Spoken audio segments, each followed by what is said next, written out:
Il y a tout juste 69 ans, l'Angleterre perdait son roi. Le 6 février 1952, George VI a rendu son dernier souffle après une thrombose coronaire à l'âge de 56 ans au sein de Sandringham. Depuis des années déjà, le monarque se battait contre un cancer des poumons qui l'avait considérablement affaibli.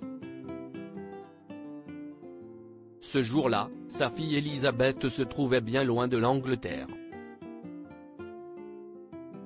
Depuis peu, la princesse de 25 ans était en voyage officiel au Kenya en compagnie de son époux, le prince Philippe. Et si est en Afrique qu'elle a appris la mort de son père et compris qu'elle devenait ainsi sa majesté Élisabeth II. Un moment forcément particulier pour la reine, qui est restée très calme, selon sa dame de compagnie, Pamela Mountbatten. Très peu de temps après avoir appris la mort de son père, la princesse a tenu à s'adresser au personnel qui l'accompagnait lors de ce voyage important. Elle est restée complètement calme et a dit simplement « Je suis tellement désolée.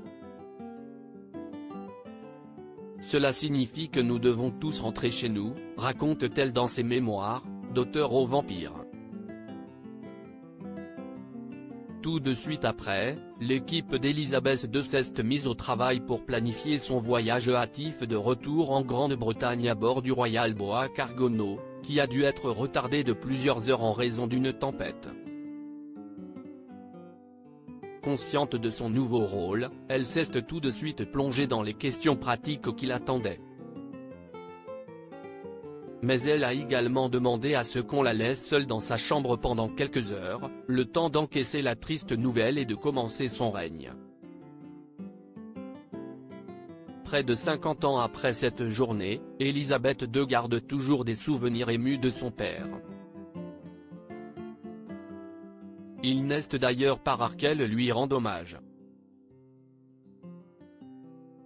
Élisabeth II, ses souvenirs précieux le 8 mai dernier notamment, à l'occasion du 75e anniversaire de la fin de la Seconde Guerre mondiale, elle a honoré la mémoire de son père, grâce notamment à 2 photos de lui, posées bien en évidence sur son bureau, un portrait et un cliché du balcon de Buckingham Palace. La reine Élisabeth II avait également subtilement ajouté un souvenir de son père à sa tenue. En effet, les 2 brochettes marines qu'elle arborait le jour de cette allocution historique étaient un cadeau du roi George VI. Elle garde aussi, précieusement, la lettre que son père lui a envoyée le jour de son mariage avec le prince Philippe. « J'étais si fier et heureux de t'avoir si près de moi le temps de cette longue marche dans l'abbaye de Westminster », écrivait le monarque. Mais quand j'ai donné ta main à l'archevêque, j'ai senti que je perdais quelque chose de très précieux. Tu étais si calme et recueilli durant la cérémonie et tu as parlé avec tant de conviction que j'ai su que tout irait bien.